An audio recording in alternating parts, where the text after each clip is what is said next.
are taking our English period, and this period for you as 9th English class.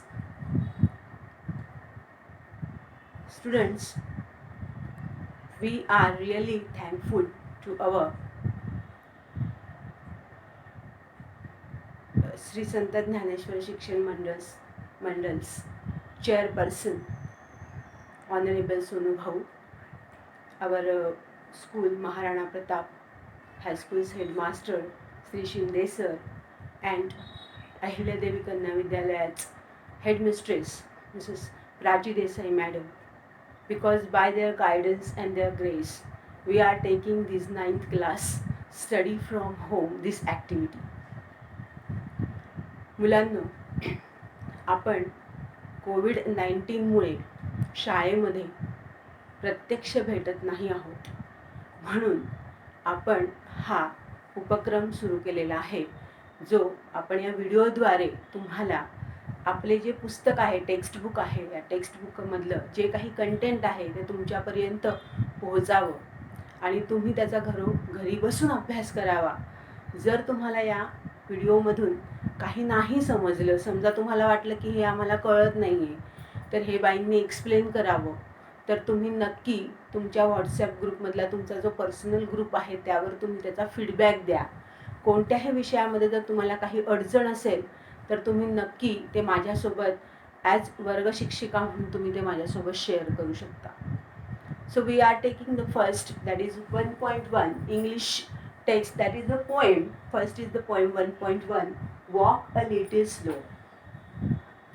Students, you have taken your textbook at home, and if you not, please buy the books and as early as possible, and whenever your period you are watching on YouTube, you have to take your textbook with you and open it, and what the teacher explained or teacher teaching you observe in the book as well, so you can easily understand, and what your difficulties, तुमच्या ज्या काही अडचणी असतील, you can easily share. तुम्ही त्या आमच्यासोबत सहजपणे तुमच्या पालकांना सांगून तुम्ही आमच्यासोबत त्या शेअर करू शकाल, आम्हाला सांगू शकाल. म्हणून पुस्तकं सोबत असणं अत्यंत महत्त्वाचं आहे. प्रत्येक विषयाचं पुस्तक तुम्ही सोबत ठेवा आणि आपल्याला जो काही भाग समजावून दिला जात आहे, सांगितला जात आहे, तो आपण प्रत्यक्षरित्या त्या पुस्तकात बघायचा आहे आणि तुम्हाला तशा ॲक्टिव्हिटीज, एक्झरसाइजेस आपल्याला करायच्या आहेत. तर 9th बुक आपल्याला हे अशा पद्धतीने इंट्रोड्यूस करून देते आहे. आपल्या इंग्लिश बुकचं नाव आहे my English course book 9th standard. चित्र दिलेलं आहे छानपैकी. आपल्याला मोठे मोठे पुस्तकांचे, ग्रंथासारखे पुस्तकं त्या चित्रात दिसतात आहेत, आणि एक मुलगा आणि एक मुलगी पंख लावून उडतात आहेत, असं त्याच्यामध्ये चित्र दिलेलं आहे. तर हे काय आहे? So we are taking as a token the knowledge is a powerful, and knowledge is power. That's why we can take it easily, and we can fly in the sky on the base of our knowledge. Means we have take the progress on the base of our knowledge. म्हणजे आपण आपल्या ज्ञानाचं पंख लावून आकाशामध्ये उडायचं आहे, म्हणजे आपली प्रगती साधायची आहे. असा थोडक्यात या पुस्तकाचा जो पृष्ठभाग आहे तो आपल्याला सांगतो आहे. 8वी पर्यंत तुम्ही जे काही शिकलात ते 4 युनिटमध्ये होतं, परंतु आता आपल्याला मात्र या 9वीच्या पुस्तकामध्ये विद्यार्थी मित्रांनो आणि मैत्रिणींनो, आपल्याला या 9वीच्या पुस्तकामध्ये जे दिलेलं आहे ते युनिट वाईज दिलेलं आहे, आणि हे युनिट कंटेंट आपल्याला सुरुवातीलाच त्यांनी दिलेलं आहे, ज्याच्यामध्ये आपल्याला युनिट 1, युनिट 2, युनिट 3 आणि युनिट 4, त्याच्यामध्ये आपल्याला प्रत्येक जो 1.5, 2.5 जे काही असेल, 3.5, 4.5 हे जे लेसन्स असतील, हे लेसन्स आपल्याला एक प्रकारे रॅपिड रीडिंगचे लेसन्स असतील. त्याच्यामध्ये 2 पोएम्स आणि 2 धडे आणि एक रॅपिड रीडिंगचा लेसन, अशा पद्धतीने हे कंटेंट आपल्याला या इंग्लिश पुस्तकामध्ये दिलेले आहेत. हे 4 युनिटमधून आपल्याला आज पहिल्या युनिटमधलं 1.1 जी कविता दिलेली आहे ती आहे वॉक अ लिटिल स्लोअर. पहिल्यांदा आपल्याला सगळ्यांना माहिती आहे की चिटचॅट दिलेलं असतं, म्हणजे थोडक्यात आपल्याला आपले विचार मांडण्यासाठी काही प्रश्न विचारलेले असतात. जनरली आपण विचार करतो आणि आपल्याला मनामध्ये जर आपल्याला काही वाटत असेल त्या प्रश्नांविषयी तर आपण त्याचं उत्तर आपल्या पद्धतीने means whenever you read the chit chat and the questions asked you about this, you have the open minded questions. You have to write your own answer, your own words, your own thoughts and feelings in this chit chat. So first we taking this warming up chit chat, that is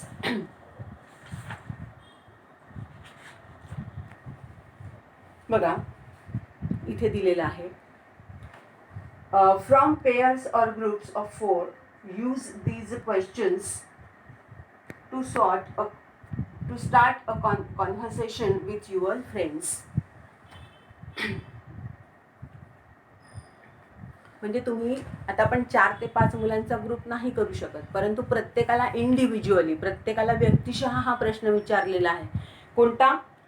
R you a talkative person? Talkative म्हणजे बोलणारा व्यक्ती, ज्याला बडबड करायला आवडतं, सतत बडबड करायला आवडतं, अशा व्यक्तीला आपण टॉकेटिव्ह म्हणतो, आहे की नाही. वर्गामध्ये असे बरेच मुलं असतात, काही शांत असतात, काही खूप बडबड करत असतात, काही खूप मस्तीखोर असतात. जनरली मुलींमध्ये मस्तीखोरपणा कमी, पण बडबड हे करणं जास्त आपल्याला दिसून येतं, आहे की नाही. मग अशा पद्धतीच्या मुलं किंवा मुली आपल्या वर्गामध्ये असतात, त्याच्यामध्ये आपण आहोत का? Are you a talkative person? म्हणजे तुम्ही बोलणारे व्यक्ती आहेत का? तुम्हाला बडबड करायला आवडते का? बडबड करणारी व्यक्ती म्हणून तुम्ही आहात का? असं तुम्हाला विचारलेलं आहे. बघा, पुन्हा एकदा तुम्हाला स्वतःचं आत्मपरीक्षण करायचंय की खरंच आपण बडबड करतो का शांत बसतो, आणि त्या पद्धतीने आपल्याला ते उत्तर द्यायचंय. Yes or no. येस असेल तर येस म्हणायचं, नो असेल तर नो म्हणायचं. Are you a talkative person? Yes, I am a talkative person. नसेल, no, I am not talkative person. दुसरा प्रश्न आपल्याला विचारलेला आहे बघा. Do you like to share your thoughts? Do you like to share your thoughts?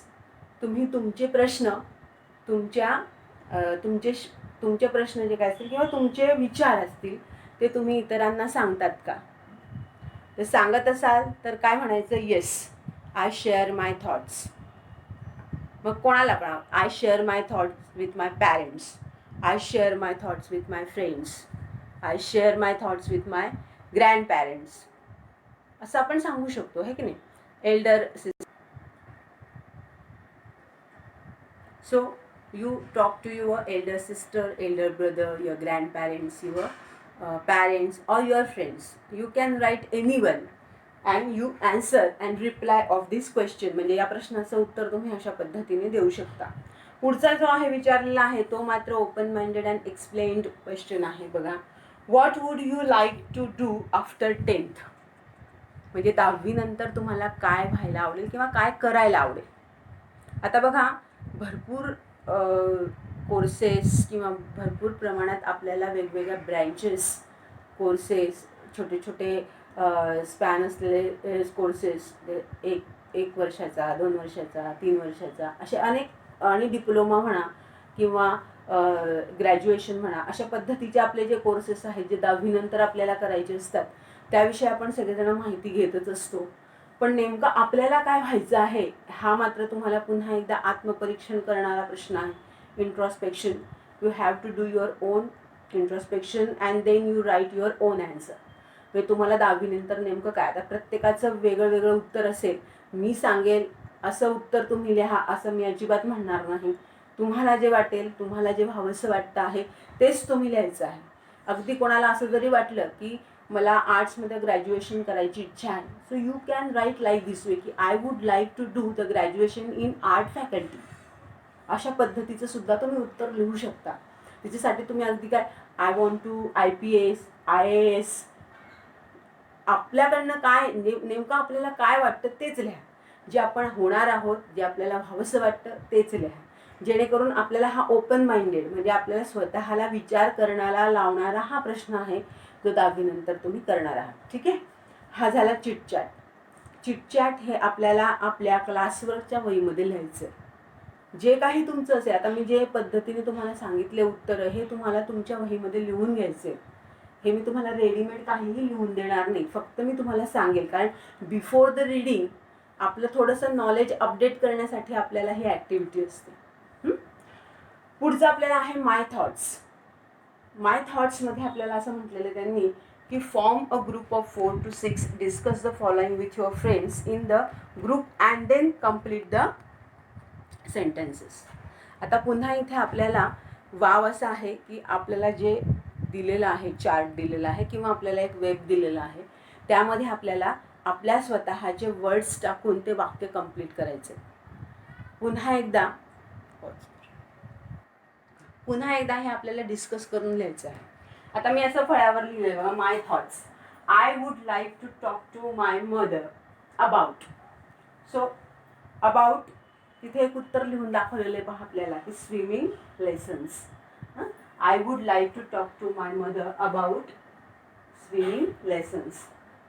So I would like to talk to my father about my mathematic difficulties. तुम्ही अशा पद्धतीने ते पूर्ण करू शकता. पुढे अबाउट दिलेलं आहे, तुम्हाला काय वाटतं ते तुम्ही पूर्ण करायचं. About I would like to talk to my father about mathematic difficulties. I would like to talk to my teacher about my class problems, my friends problems, असं पण तुम्ही लिहू शकता. I would like to talk to my best friend about funny jokes. I would like to talk to my grandparents about my class activities, my teachers' activities. I would like to talk to my neighbors about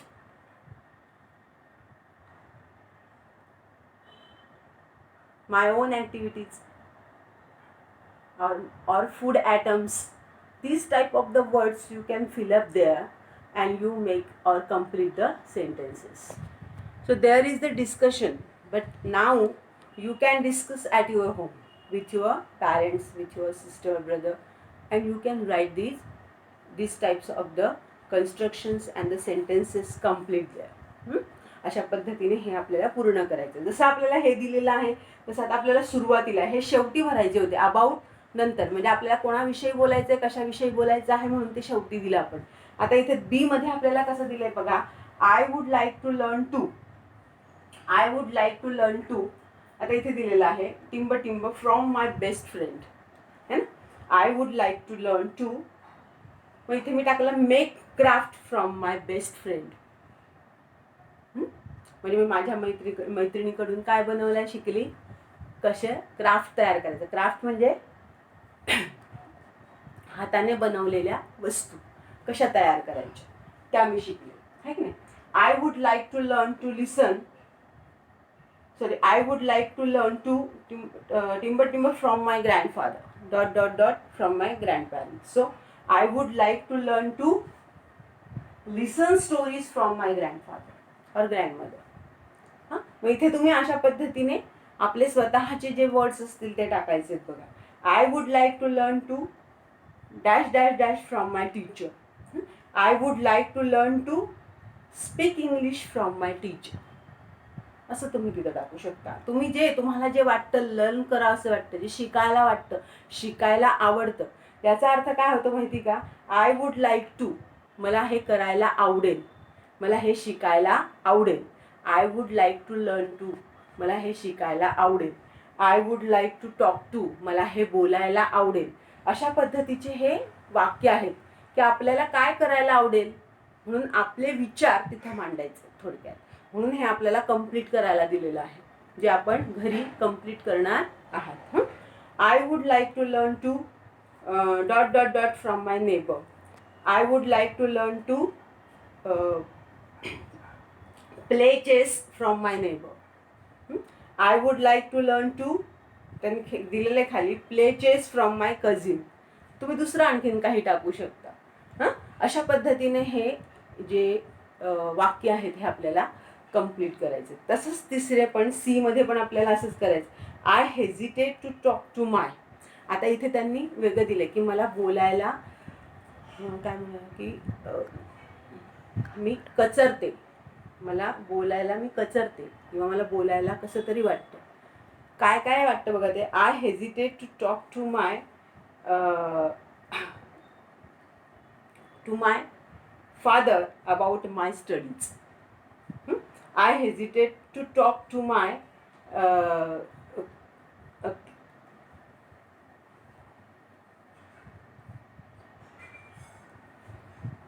I hesitate to talk to my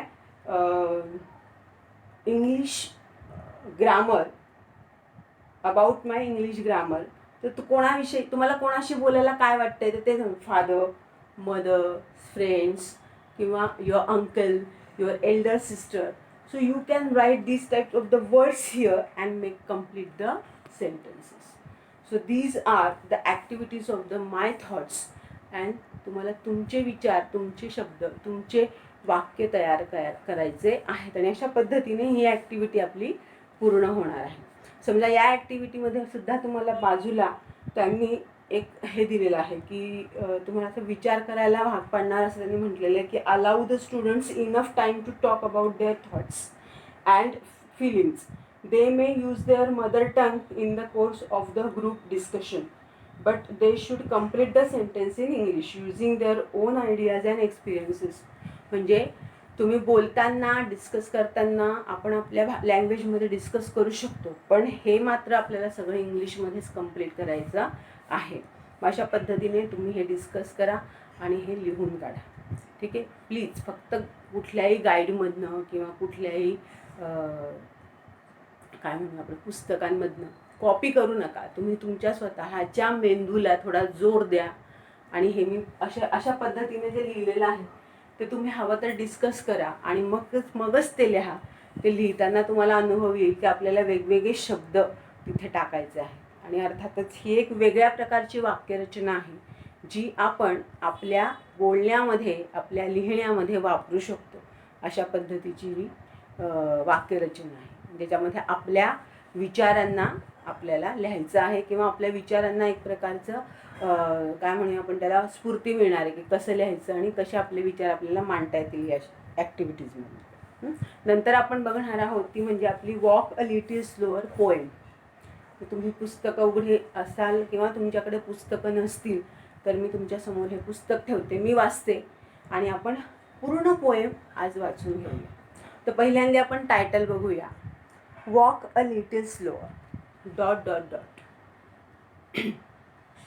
थोडं हळूहळू चाला असं त्या कवितेच्या शीर्षकाचा अर्थ होतो. Walk a little slower dot dot dot. आणि तिथे पुढे डॉट डॉट का दिलेलं आहे तर हे मी तुम्हाला पहिले सांगू इच्छिते की I would like to tell you that this title is like this way because here the poet wants to tell his father not only walk slow but he wants to tell the another things also. He wants to share his own feelings with his father, and that's why here they have given the dot dot dot. म्हणजे अजून पुढे त्याला काही काही सांगायचं आहे म्हणून अशा पद्धतीचं हे टायटल आहे. आणि मग आता आपण कवितेला सुरुवात करूया. Walk a little slower daddy said a little child to so small, I am falling in your footsteps and I don't want to fall. Sometimes your steps are very fast, sometimes they are hard to see. So walk a little slower, daddy, for you are leading me. Someday when I am all grown up, you are what I want to be.